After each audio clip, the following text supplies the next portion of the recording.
Are you scared of taking that leap of faith? Don't be. Let me share with you a whakataukī that might just help. Tūwhitia te Hopo, Marangatia te Angitu.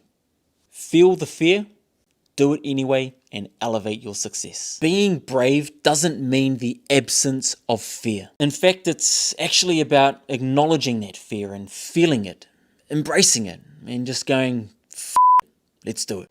And when you do, you actually open the door to success, because success is always on the other side of that fear. This whakataukī is perfect when you're dealing with someone who just needs a little bit of encouragement to step out of their comfort zone and have a go.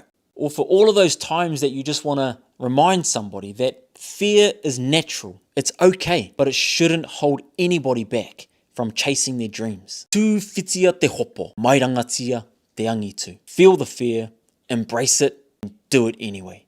You got this.